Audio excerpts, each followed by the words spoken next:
Hello, my name is Silvia and I'm the author of Eternity Clauses in Democratic Constitutionalism. The book proposes a novel approach to the question of constitutional unamendability globally, whether in the form of eternity clauses formalized in the constitutional text or judicial doctrines such as basic structure or minimal core doctrines embraced by different courts around the world. And the book proposes two sets of novel findings, one normative and the other empirical. On the normative front, the book argues that we need to recover and really take more seriously the democratic challenge posed by unamendability. And I argue in it that this isn't a new iteration only of the age-old question of whether judicial review and democracy make good bedfellows. Indeed, I take for granted that constitutional review does happen, that constitutional courts do act as guardians of the Constitution, and indeed that in most instances they do so on the basis of a democratic mandate. Instead, though, I seek to remind ourselves or to convince my readers that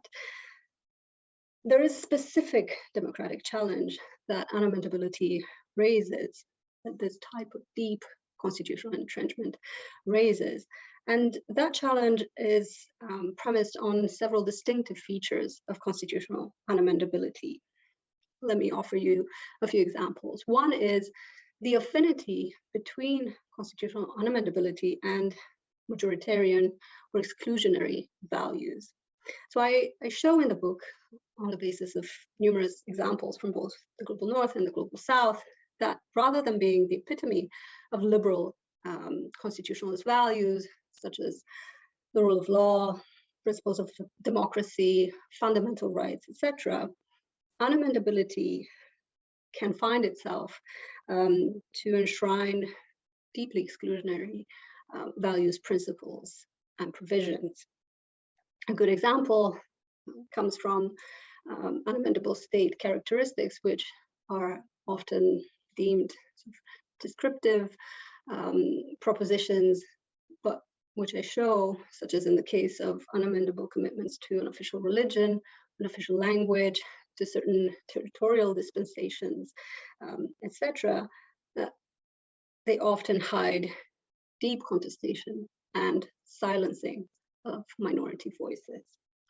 The book also challenges our assumption that unamendability doctrines will be relied on as a measure of last resort in the face of crisis or emergency,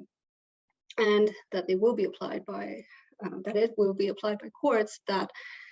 are mindful of the treacherous democratic waters in which they enter. Instead, again, through a set of examples, I argue that unamendability is a deeply attractive tool in the judicial toolbox and has been not infrequently been applied as, not as a means of last resort, but as a tool to stifle otherwise reasonable and legitimate democratic change, all in the name of a pre-commitment whose sole guardian courts purport to be. And finally, the book also shows how arguments that unamendability and eternity clauses aren't really eternal after all, because they could always be amended out of the Constitution or else reversed as judicial doctrines, are very problematic because that doesn't hold in practice, whether because the price of constitutional revolution is too high or because doctrinally this form of entrenchment ends up being interpreted as itself entrenched, sometimes for perpetuity. Now, moving on to the empirical sets of findings in the book, what I suggest is at play here is really a paradox. And the paradox is that it is precisely in those contexts where unamendability is deemed most appealing and valuable that are also the context most likely to be not to operate as intended, and to have unamendability not deliver, or even worse, backfire or itself contribute to democratic erosions. Now, the reasons for this are complex, but they include problems of institutional capacity, such as problems with court independence or capture, and the court's ability to stand up to the other branches. It includes sometimes the nature of the constitutional text itself, which in many contexts is in deeply fraught and often incoherent negotiated settlement that may have facilitated peace or transition from authoritarianism, but which only tenuously holds the polity together. And it also has to do with the nature of the courts and the legal reasoning they engage in many of these contexts, where rather than the reason-giving sort of neutral arbiters or guardians we speak of often in the Western canon especially, we have much more formalistic, much more deferential, and less interested in constructing a sort of reason-based narrative type of institution. So the book is really an invitation to take seriously what I term the dark side of unamendability, even while not necessarily arguing that in all circumstances, eternity clauses or unconstitutional constitutional amendment doctrines will operate in this pernicious manner. Instead, I do want to show that reliance on unamendability as a defensive tool of democratic constitutionalism can be a misguided endeavor, and that it is indeed most likely to be such a misguided endeavor, especially during those times of constitutional crisis and democratic backsliding when it is most needed. And finally, to whet the appetite of readers, I should say the book also engages with novel directions in which eternity clauses have traveled, such as the rise of constitutional identity review, in particular in Europe, and in particular in the context of the tug of war between national apex courts and European institutions, whether